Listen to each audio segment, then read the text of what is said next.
તુલસી પાસે જઈને માત્ર આ 3 શબ્દો બોલી દેજો। દેવશયની એકાદશીના દિવસે તુલસી પાસે જઈને માત્ર આ 3 શબ્દો બોલી દેજો। ભગવાન વિષ્ણુ એટલા ખુશ થશે કે તમારું જીવન ધન્ય થઈ જશે। નમસ્કાર મિત્રો, જય માતાજી, જય કાળુ બાપુ, જય શ્રી કૃષ્ણ, જય શ્રીરામ, હર હર મહાદેવ। સ્વાગત છે તમારું નીલેશ આરટી વ્લોગ્સમાં। ભલે તમે આ વર્ષે કંઈ પણ કરો કે ન કરો, પણ 6 જુલાઈ 2025 અને રવિવારે દેવશયની એકાદશીના દિવસે તુલસી પાસે જઈને આ 3 શબ્દો બોલવાનું ભૂલશો નહીં। ભલે તમે આ દિવસે પૂજાપાઠ કે વ્રત ના કરો, પણ તુલસીનો આ એક ઉપાય જરૂર કરજો। કોઈ વ્યક્તિ દેવશયની એકાદશીના દિવસે તુલસી પાસે જઈને આ 3 શબ્દો બોલે છે તો તેના ઘરમાં ખૂણે ખૂણે સુખ અને સમૃદ્ધિ વહેતી થઈ જાય છે। ભલે તમે દેવશયની એકાદશીના દિવસે પૂજાપાઠ ન કરો, પણ આ 3 શબ્દો તુલસી પાસે જઈને બોલશો તો જીવનમાં ચમત્કારિક બદલાવ આવશે। જીવનની મોટા ભાગની મુશ્કેલીઓ દૂર થતી તમે જોશો। જો આખું વર્ષ તમે અનેક ઉપાય અને પૂજા કર્યા પછી પણ કોઈ લાભ થયો નથી, તો માત્ર આ એક કામ દેવશયની એકાદશીના દિવસે જરૂર કરો। ભગવાન શ્રી વિષ્ણુ અને માતા લક્ષ્મીજીની કૃપાથી તમારું ઘર સુખ શાંતિથી ભરાઈ જશે। એટલી સુખ સમૃદ્ધિ મળશે કે ભવિષ્યની ઘણી પેઢીઓ પણ સુખથી જીવશે। મિત્રો, 150 વર્ષ પછી આવી વિશિષ્ટ દેવશયની એકાદશીનો સંયોગ આવી રહ્યો છે। આવો અવસર બહુ જ દુર્લભ હોય છે, એટલા માટે આ દિવસે માત્ર આ 3 શબ્દો તુલસી પાસે બોલવા ખૂબ જ શુભ માનવામાં આવે છે। આપણા હિન્દુ ધાર્મિક શાસ્ત્રોમાં દેવશયની એકાદશીનું મહત્વ વધારે માનવામાં આવે છે, અને આવો દિવસ આખા વર્ષમાં માત્ર એક જ વાર આવે છે। ભગવાન વિષ્ણુ આ દિવસથી 4 મહિના સુધી યોગ નિદ્રામાં રહે છે, જેમની યોગ નિદ્રા કારતક મહિનામાં શુક્લ પક્ષની એકાદશી પર સમાપ્ત થાય છે। એટલા માટે આ એકાદશીને દેવપોઠી એકાદશી પણ કહેવાય છે।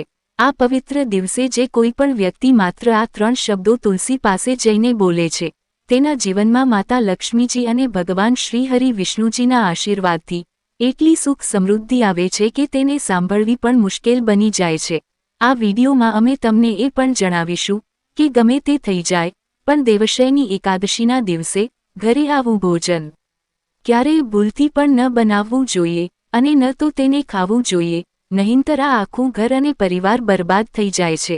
તેમજ આ વિડીયોમાં જાણો કે 6 જુલાઈ 2025 રવિવારે દેવશયની એકાદશીના દિવસે તમારે શું ખાવું જોઈએ, જેથી તમારા જીવનમાં ભગવાન શ્રી હરિ વિષ્ણુજીનો આશીર્વાદ હંમેશા બન્યો રહે। આ વિડીયોમાં અમે તમને એ પણ જણાવીશું કે આ દેવશયની પવિત્ર દિવસે કયા 3 કામ ભૂલથી પણ ન કરવા જોઈએ। તમારે દેવશયની એકાદશી પર આ 3 કામ ક્યારેય ન કરવા જોઈએ। જે કોઈ વ્યક્તિ અષાઢ માસની દેવશયની એકાદશીના દિવસે આ 3 કાર્યો અજાણતા ભૂલથી પણ કરે છે, તેનું જીવન બરબાદ થઈ જાય છે। આ સાથે અમે તમને એ પણ જણાવીશું કે જો તમે 6 જુલાઈ 2025 રવિવારના દિવસે આ વસ્તુઓનું દાન કરશો તો તમારા ઘરમાં ક્યારેય સુખ સમૃદ્ધિની કમી રહેશે નહીં। તો મિત્રો, આ બધી જ માહિતી જાણવા માટે આ વિડીયોને અંત સુધી જોતા રહેજો। ઘણા લોકો એવા હોય છે જે વિડીયોને અધ વચ્ચે છોડીને જતા રહે છે અને વિડીયોને કાપીને જુએ છે। પછી આવા વ્યક્તિ જીવનમાં ક્યારેય સફળતા મેળવી શકતા નથી।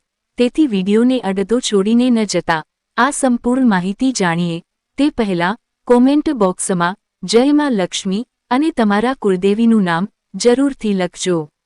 સાથે આ વિડીયોને લાઇક કરી ચેનલને પણ જરૂરથી સબસ્ક્રાઇબ કરજો, કારણ કે 150 વર્ષ પછી આ અષાઢ માસના શુક્લ પક્ષની દેવશયની એકાદશી આવા શુભ સમયમાં આવી રહી છે, અને હિન્દુ ધર્મના લોકો માટે આ એકાદશી શ્રેષ્ઠ માનવામાં આવે છે, અને આ દિવસે કરવામાં આવેલા કોઈપણ ઉપાય ક્યારેય વ્યર્થ જતા નથી, એટલે કે તે હંમેશા લાભ પ્રદાન કરે છે। અષાઢ માસના શુક્લ પક્ષની એકાદશી વર્ષમાં ફક્ત એક જ વાર આવે છે, તેથી જ તમારે આ દેવશયની એકાદશી પર માતા લક્ષ્મી અને ભગવાન વિષ્ણુની પૂજા કરવી જ જોઈએ। અને એક એવો ખાસ ઉપાય છે જે અમે તમને વિડીયોમાં છેલ્લે જણાવેલો છે, એટલા માટે તમારે આ વિડીયો અંત સુધી જોવો જ જોઈએ। ચાલો હવે તમને અષાઢ માસની દેવશયની એકાદશી વિશે થોડી માહિતી આપીએ। આ વખતે 2025માં દેવશયની એકાદશી વિશે લોકોના મનમાં મૂંઝવણ છે કે પૂજા કેવી રીતે કરવામાં આવશે, શુભ મુહૂર્ત કયા સમયે છે, આ દિવસે શું ખાવું જોઈએ, અને શું ન ખાવું જોઈએ? આ વિડીયોમાં અમે તમારી બધી મૂંઝવણ દૂર કરીશું. સંપૂર્ણ માહિતી માટે તમારે ફક્ત આ વિડીયો સંપૂર્ણ જોવો પડશે. આજે આપણે આ વિડીયોમાં આ બધા પ્રશ્નોના જવાબ જાણીશું. ચાલો સૌપ્રથમ તમને જણાવીએ કે અષાઢ માસના શુક્લ પક્ષની દેવશયની એકાદશીના દિવસે કયા કામ ભૂલથી પણ ન કરવા જોઈએ. આ દિવસ ખાસ ધ્યાન અને ભક્તિ સાથે ઉજવવામાં આવે છે, તેથી કેટલીક બાબતોનું ધ્યાન રાખવું ખૂબ જ મહત્વપૂર્ણ છે. દેવશયની એકાદશીના દિવસે વાળ અને નખ કાપવાનું પણ ટાળવું જોઈએ. આ દિવસ પવિત્રતા અને ભક્તિનો છે, અને આ દિવસે શરીરના કોઈપણ ભાગને કાપવાથી આ પવિત્રતા તૂટી શકે છે. દેવશયની એકાદશીના દિવસે તુલસીના છોડની પૂજા કરવાનું વિશેષ મહત્વ છે, પરંતુ તુલસીના પાન આ દિવસે ભૂલથી પણ ન તોડવા જોઈએ. જો તમે ભગવાન શ્રી હરિ વિષ્ણુને તુલસીના પાન ચડાવવા માંગતા હો તો એક દિવસ પહેલાં તુલસીના પાન તોડીને ભગવાન વિષ્ણુને અર્પણ કરી શકો છો. અને સૌથી મહત્વની વાત એ છે કે આ પવિત્ર દિવસે તમે તુલસી પાસે માત્ર આ 3 શબ્દો બોલો છો. તમારી જન્મોજન્મની ગરીબી હંમેશા માટે દૂર થઈ જાય છે. અને આ 3 શબ્દો વિડીયોના અંતમાં સંપૂર્ણ જણાવ્યા છે. સાથે જ મિત્રો, દેવશયની એકાદશીના દિવસે ચોખા ખાવાનું સંપૂર્ણપણે પ્રતિબંધિત માનવામાં આવે છે. ધાર્મિક માન્યતાઓ અનુસાર ચોખા ભગવાન વિષ્ણુના રોમમાંથી ઉદ્ભવ્યા હોવાનું માનવામાં આવે છે, તેથી આ દિવસે ભાત ન ખાવા જોઈએ. દેવશયની એકાદશીના દિવસે સવારે મોડે સુધી સૂવાનું ટાળવું જોઈએ. આ દિવસનું મહત્વ શારીરિક અને માનસિક રીતે સજાગ રહેવાનું છે, તેથી આ દિવસે વહેલા ઉઠીને ભગવાન શ્રી કૃષ્ણની પૂજા અને ભગવાનનું ધ્યાન કરવું જોઈએ. અને તમારી ભક્તિને મજબૂત બનાવવી મહત્વપૂર્ણ છે. ધાર્મિક માન્યતાઓ અનુસાર દેવશયની એકાદશીના દિવસે કોઈની સાથે લડાઈ કે ઝઘડો ન કરવો જોઈએ. આ દિવસ શાંતિ અને સુમેળનો છે, અને તેને શાંતિપૂર્ણ રીતે ઉજવવો ખૂબ જ મહત્વપૂર્ણ છે. ચાલો હવે જાણીએ કે અષાઢ માસની શુક્લ પક્ષની દેવશયની એકાદશીના દિવસે કઈ વસ્તુઓ ખાવી જોઈએ. આ દિવસે ઉપવાસ કરનાર વ્યક્તિએ પાણી, શિંગોડાનો લોટ, બટાકા, શક્કરિયા, સાબુદાણા, નાળિયેર, દૂધ, ફળો અને ગોળનું સેવન કરવું જોઈએ. આ વસ્તુઓ ઉપવાસ દરમિયાન કોઈ અવરોધ ઉત્પન્ન કરતા નથી. તે સાત્વિક છે. માંસાહારી ખોરાક સંપૂર્ણપણે ટાળવો જોઈએ, કારણ કે તે ઉપવાસના હેતુ સાથે મેળ ખાતો નથી. આ દેવશયની એકાદશીના દિવસે શ્રેષ્ઠ વિકલ્પ ફળાહાર છે, જેમાં કેળા, ખારેક, દાડમ, નારંગી, પપૈયા વગેરે જેવા તાજા ફળો ખાઈ શકાય છે. આ ફળો વિટામિન અને પોષક તત્વોથી ભરપૂર હોય છે અને શરીરને તાજગી પ્રદાન કરે છે. આ ઉપરાંત જો તમને વધુ ઊર્જાની જરૂર લાગે છે તો તમે સાબુદાણાની ખીચડી, સાબુદાણાના વડા અથવા તો તેની ટિક્કી પણ ખાઈ શકો છો. સાબુદાણા પચવામાં હલકા હોય છે અને શરીરને જરૂરી ઊર્જા પૂરી પાડે છે, જે ઉપવાસ દરમિયાન મદદરૂપ થાય છે. આ સાથે રાજગરાનો લોટ પણ સારો વિકલ્પ છે. આ દિવસે ફક્ત શુદ્ધ અને સાત્વિક ખોરાક જ બનાવવો જોઈએ અને ડુંગળી અને લસણથી દૂર રહેવું જોઈએ. આ તામસી ગુણોથી ભરપૂર હોય છે, જે ઉપવાસના હેતુને અસર કરે છે. તો આ બધી બાબતોને ધ્યાનમાં રાખવી જોઈએ. એનાથી ભગવાન શ્રી કૃષ્ણના આશીર્વાદ મળશે અને જીવનમાં સુખ, શાંતિ અને સમૃદ્ધિ આવશે. મિત્રો, વિડીયોમાં આગળ વધતા પહેલાં જો હજુ સુધી તમે કોમેન્ટ બોક્સમાં જય શ્રી કૃષ્ણ લખ્યું ન હોય તો કૃપા કરીને લખી નાખજો. સાથે આ વિડીયોને લાઇક કરજો અને ચેનલને પણ જરૂરથી સબસ્ક્રાઇબ કરજો. ચાલો હવે જાણીએ કે અષાઢ માસની શુક્લ પક્ષની દેવશયની એકાદશીના દિવસે કઈ કઈ વસ્તુનું સેવન ભૂલથી પણ ન કરવું જોઈએ. દેવશયની એકાદશીનો દિવસ ખૂબ જ પવિત્ર માનવામાં આવે છે. આ દિવસે કેટલીક વસ્તુઓ ખાવાની ટાળવી જોઈએ, જેથી તમારી ભક્તિ સંપૂર્ણપણે શુદ્ધ રહે. તો ચાલો જાણીએ કે દેવશયની એકાદશીના દિવસે આપણે કઈ વસ્તુ ન ખાવી જોઈએ. તેમાં સૌથી પહેલી વસ્તુ છે માંસાહારી ખોરાકનું સેવન. દેવશયની એકાદશી જેવા પવિત્ર દિવસે માંસાહારી ખોરાક ખાવાનું સંપૂર્ણ મનાઈ છે. આ દિવસે માંસાહારી ખોરાક, ઈંડા, માછલી, ચિકન કે કોઈપણ પ્રકારનું માંસ ન ખાવું જોઈએ. તે શારીરિક શાંતિ, માનસિક શાંતિ અને આધ્યાત્મિક પ્રગતિ માટે હાનિકારક છે. માંસાહારી ખોરાક ખાવાથી તામસિક ગુણોમાં વધારો થાય છે, જે આપણી માનસિક શાંતિ અને સંતુલનને ખલેલ પહોંચાડી શકે છે. દેવશયની એકાદશીના દિવસે ભગવાન શ્રી હરિ શ્રી કૃષ્ણની અને માતા લક્ષ્મીજીની વિધિવિધાનથી પૂજા કરવામાં આવે છે. એટલા માટે આ દિવસે ફક્ત સાત્વિક ખોરાક જ ખાવો જોઈએ. જે શુદ્ધતા અને ભક્તિનું પ્રતીક છે. બીજી વસ્તુ છે ખાટા ખોરાકથી દૂર રહેવું. દેવશયની એકાદશીના પવિત્ર દિવસે ખાટા ખોરાકનું સેવન કરવું પણ યોગ્ય માનવામાં આવતું નથી. કેરી, આંબલી, દહીં અને લીંબુ વગેરે જેવા ખાટા ફળો ખાવાનું ટાળવું જોઈએ. ખાટા ખોરાકથી તામસિક ગુણો વધે છે, જે માનસિક સ્થિતિ પર નકારાત્મક અસર કરે છે અને વિક્ષેપ પેદા કરી શકે છે. ખાટા ખોરાક શરીરમાં નકારાત્મક ઉર્જાનો સંચય કરે છે, જે પૂજા અને ઉપવાસના હેતુને નષ્ટ કરી શકે છે. તેથી આ દિવસે ખાટા ખોરાકથી દૂર રહેવું જોઈએ. ત્રીજી વસ્તુ છે નશીલા પદાર્થો. દેવશયની એકાદશીના દિવસે કોઈપણ પ્રકારના નશીલા પદાર્થનું સેવન સંપૂર્ણપણે પ્રતિબંધિત છે. દારૂ, તમાકુ, ગુટખા વગેરેનું સેવન માનસિક અને શારીરિક સ્વાસ્થ્ય માટે હાનિકારક છે. આ પદાર્થો શરીરને અશુદ્ધ કરે છે અને સાથે પૂજામાં પવિત્ર હેતુને પણ પ્રભાવિત કરી શકે છે. આવા નશીલા પદાર્થોથી દૂર રહેવાથી તમારી ભક્તિ શુદ્ધ રહે છે, જેનાથી ભગવાન શ્રી કૃષ્ણના આશીર્વાદ પ્રાપ્ત થાય છે. તેથી આ દિવસે કોઈપણ નશીલા પદાર્થનું સેવન ન કરો. ખાંડ અને મીઠાઈઓનું સેવન. દેવશયની એકાદશીના દિવસે ખાંડ અને વધુ પડતી મીઠી વસ્તુઓથી દૂર રહેવું જોઈએ. વધુ પડતી ખાંડયુક્ત ભોજન રાજસ અને તામસિક ગુણોમાં વધારો કરે છે, જે ઉપવાસના હેતુને પ્રાપ્ત કરવામાં અવરોધો ઊભા કરી શકે છે. જો કે કેળા, દાડમ, સફરજન, નાળિયેર વગેરે જેવા હળવા મીઠા ફળોનું સેવન કરી શકાય છે.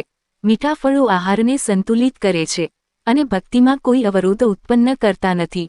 ડુંગળી અને લસણનું સેવન. દેવશયની એકાદશી જેવા પવિત્ર દિવસે ડુંગળી અને લસણનું સેવન પણ પ્રતિબંધિત છે. ડુંગળી અને લસણ તામસિક ગુણોથી ભરપૂર હોય છે અને તે વ્યક્તિના માનસિક સંતુલનને અસર કરી શકે છે. ડુંગળી અને લસણ ખાવાથી વ્યક્તિના આહારમાં અસંતુલન થાય છે અને ભક્તિમાં અવરોધ ઉત્પન્ન કરી શકે છે. એટલા માટે આ દિવસે આ બંનેનું સેવન ન કરો, જેથી તમારી ભક્તિ શુદ્ધ રહે અને તમારી માનસિક સ્થિતિ સંતુલિત રહે.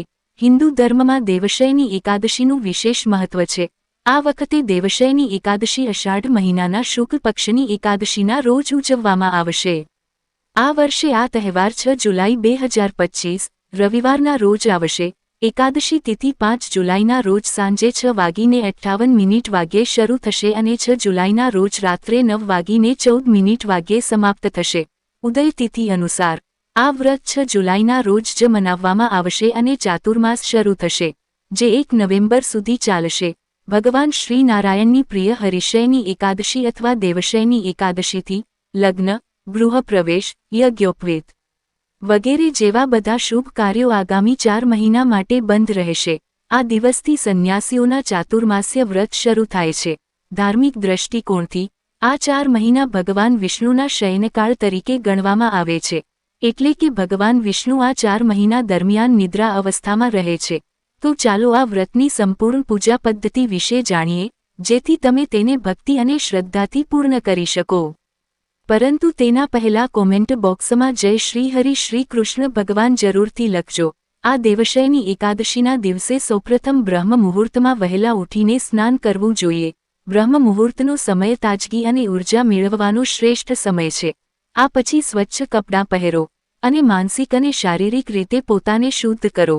સ્વચ્છતાનું ખાસ ધ્યાન રાખીને ઘર કે મંદિરને સાફ કરો. હવે પૂજા સ્થળ તૈયાર કરો. લાકડાની ચોકી લ્યો અને તેના પર પીળા રંગનું કપડું પાથરો. પીળો રંગ ખાસ કરીને ભગવાન શ્રી કૃષ્ણને પ્રિય છે. આ પછી તેના પર ભગવાન શ્રી કૃષ્ણની મૂર્તિ સ્થાપિત કરો. હવે ભગવાનને પંચામૃતથી અભિષેક કરો. પંચામૃતમાં દૂધ, દહીં, ઘી, મધ અને ખાંડ ભેળવીને ભગવાનની મૂર્તિને અર્પણ કરો. આમ કરવાથી આપણને ભગવાનના આશીર્વાદ મળે છે. આ પછી ભગવાનને પીળા ચંદન, અક્ષત, પીળા ફૂલો અર્પણ કરો. પૂજા દરમિયાન આ બધું ભગવાન શ્રી કૃષ્ણને સમર્પિત કરવાથી તમારી શ્રદ્ધા અને ભક્તિ પ્રગટ થાય છે. પૂજા દરમિયાન દેવશયની એકાદશી વ્રત કથાનો પાઠ કરો. આ ખૂબ જ મહત્વપૂર્ણ છે. આ ઉપરાંત શ્રી વિષ્ણુ ચાલીસાનો પાઠ પણ કરો. વિષ્ણુ ચાલીસા વાંચવાથી ભગવાન શ્રી કૃષ્ણનો વિશેષ આશીર્વાદ મળે છે અને જીવનની બધી મુશ્કેલીઓ દૂર થાય છે. હવે પૂજા પછી ભગવાનની આરતી કરવી જોઈએ અને તેમને પ્રસાદ અર્પણ કરવો જોઈએ. પ્રસાદ ચડાવતી વખતે તમારી ઈચ્છાઓની પરિપૂર્ણતા માટે હૃદયપૂર્વક ભગવાનને પ્રાર્થના કરો. ભગવાનની આરતી કરવાથી ઘરમાં સુખ અને શાંતિ રહે છે હવે બીજા દિવસે સવારે ઉપવાસ તોડી નાખો। આ દિવસે ઉપવાસ અને ભગવાનની પૂજા કરો। વ્યક્તિને આધ્યાત્મિક શાંતિ મળે છે। ઉપવાસ પછી જરૂરિયાતમંદોને દાન આપો। આ દિવસે તલ, કપડાં વગેરેનું દાન કરવું ખાસ કરીને શુભ માનવામાં આવે છે। આ દાન દ્વારા ભગવાનના આશીર્વાદ પ્રાપ્ત થાય છે અને પાપોથી મુક્તિ મળે છે। મિત્રો, હવે જાણીએ કે એવા કયા 3 શબ્દો છે જે દેવશયની એકાદશીના દિવસે તુલસી પાસે જઈને બોલવાથી ભગવાન વિષ્ણુ અને માતા લક્ષ્મીના સાક્ષાત આશીર્વાદ પ્રાપ્ત થાય છે। તો મિત્રો, એ 3 શબ્દો છે વૃંદાવન સ્વાહા, ઓમ વૃંદાવન સ્વાહા। મિત્રો, ધાર્મિક શાસ્ત્રો અનુસાર ભગવાન વિષ્ણુ કહે છે કે જે કોઈ સ્ત્રી દરરોજ તુલસી માતાના સમક્ષ આ મંત્રનું ઉચ્ચારણ કરશે તે સૌભાગ્યવતી બનશે। જે કોઈ પુરુષ તુલસી માતાની સામે આ મંત્ર બોલશે તેને અક્ષયધનની પ્રાપ્તિ થશે અને જે ઘરના આંગણે દરરોજ તુલસી માતાની પૂજા કરવામાં આવશે એ ઘરમાં સ્વયં લક્ષ્મીનો વાસ રહેશે। તુલસી માતાનો આ મંત્ર મંત્રરાજ કલ્પવૃક્ષ સમાન છે। આ મંત્ર સર્વ પ્રકારના ફળ આપનાર છે। તેથી જે કોઈ તુલસી માતાના સમક્ષ આ મંત્રનો જાપ કરશે તેને સમગ્ર સિદ્ધિઓ પ્રાપ્ત થશે। અને આ મંત્ર દેવશયની એકાદશીના દિવસે તુલસી પાસે બોલવામાં આવે તો તે વ્યક્તિને ધનવાન બનતા દુનિયાની કોઈ તાકાત રોકી શકશે નહીં। તો મિત્રો, દેવશયની એકાદશીના દિવસે આ 3 શબ્દો તુલસી પાસે જઈને જરૂર બોલજો। સાથે જ મિત્રો, આ પવિત્ર દેવશયની એકાદશીના દિવસે ગાયને કઈ વસ્તુ ખવડાવવી જોઈએ જેથી આપણા જીવનની તમામ સમસ્યાઓ દૂર થાય છે। ઘરમાં ગાય રાખવાથી વાસ્તુદોષો આપમેળે દૂર થાય છે અને ઘરમાં સકારાત્મક ઉર્જાનો વાસ થાય છે। જો તમારા ઘરે ગાય હોય તો દરરોજ તાજી રોટલી બનાવીને ગાય માતાને ખવડાવવી ખૂબ જ શુભ માનવામાં આવે છે। ધ્યાનમાં રાખો કે ગાયને ક્યારેય વાંસી રોટલી ન ખવડાવવી જોઈએ કારણ કે તેનાથી ઘરમાં નકારાત્મક ઉર્જાનો સંચાર થઈ શકે છે। વાંસી રોટલી ખવડાવવાથી તમારી મહેનત હંમેશા નિષ્ફળ જઈ શકે છે અને દુઃખના દેવતા તમારા ઘરમાં નિવાસ કરી શકે છે। તેથી દરરોજ તાજી રોટલી બનાવીને ગાયને ખવડાવવાનો પ્રયાસ કરો। જો કોઈ કારણસર રોટલી બચી જાય છે તો તેને બીજા દિવસે ન આપો કારણ કે તે વાસી માનવામાં આવે છે। ગાયને હંમેશા તાજો અને સ્વચ્છ ખોરાક આપો। આ સિવાય જો ઘરમાં કોઈ ફળ કે શાકભાજી સડી જાય તો તેને ગાયને આપવાનું ટાળો કારણ કે ગાયમાં 33 કરોડ દેવી દેવતાઓ નિવાસ કરે છે અને ગાયને જ્યારે તમે વાસી ખોરાક ખવડાવો છો તો તેનાથી આ દેવી દેવતાઓ ક્રોધિત થઈ શકે છે અને ઘરમાં સુખ, સમૃદ્ધિ આવતી નથી। ગાય માતાને પ્રસન્ન કરવા માટે તમે લોટના 11 ગોળા બનાવી શકો છો, તેના પર હળદર લગાવી શકો છો અને પછી ગાયને ખવડાવી શકો છો। આમ કરવાથી તમારા બધા કામ સરળ બનશે અને તમારા જીવનમાં સુખ, સમૃદ્ધિ આવશે। જો શક્ય હોય તો ગાયની 7 વાર પરિક્રમા કરો। આ તમારા જીવનમાં સફળતા અને ખુશી લાવશે। જ્યારે પણ તમે ગાયને રોટલી આપો છો ત્યારે તમે તેમાં થોડું હળદર અને ઘી ઉમેરી શકો છો। આનાથી તમારા જીવનમાં શુભ પરિણામો મળશે। ગાયને તાજી રોટલી ખવડાવવાથી અને તેનું સન્માન કરવાથી તમારા જીવનમાં સકારાત્મક પરિવર્તન આવી શકે છે જેના કારણે તમારા બધા કામ પૂર્ણ થશે અને સુખ સમૃદ્ધિ આવશે। તો ચાલો હવે દેવશયની એકાદશીના દિવસે કરવામાં આવતા ચમત્કારી ઉપાયો વિશે જાણીએ। ધાર્મિક માન્યતાઓ અનુસાર દેવશયની એકાદશીના દિવસે તુલસીની પૂજા કરવી જોઈએ। ભગવાન શ્રી કૃષ્ણને તુલસી અતિ પ્રિય છે। તુલસીમાં ભગવાન શ્રી કૃષ્ણના આશીર્વાદ સાથે માતા લક્ષ્મીનો પણ વાસ હોય છે। સવારે તુલસીની પૂજા કરવી અને સાંજે તુલસી પાસે ઘીનો દીવો અચૂક કરવો જોઈએ। જો તમને ધન, સંપત્તિ અને સુખ, સમૃદ્ધિ મેળવવી હોય તો દેવશયની એકાદશીના દિવસે જ્યારે દીવો કરો ત્યારે તેની નીચે કેટલાક ચોખાના દાણા રાખી દો। જ્યારે દીવો ઓલવાઈ જાય તો તે ચોખાને લઈને લાલ રંગના કપડામાં બાંધીને તિજોરીમાં મૂકી દો। આમ કરવાથી જીવનમાં આર્થિક સંકટ નહીં આવે। દેવશયની એકાદશીના દિવસે ભગવાન શ્રી કૃષ્ણની વિધિવિધાનથી પૂજા કરવી જોઈએ અને પછી તેમની સામે બેસીને શ્રી વિષ્ણુ સહસ્ત્રનામનો પાઠ કરવો જોઈએ। તો મિત્રો, જો તમને આ વિડિયો પસંદ આવ્યો હોય તો વિડિયોને લાઇક અને શેર અને સબસ્ક્રાઇબ જરૂરથી કરજો। જય માતાજી।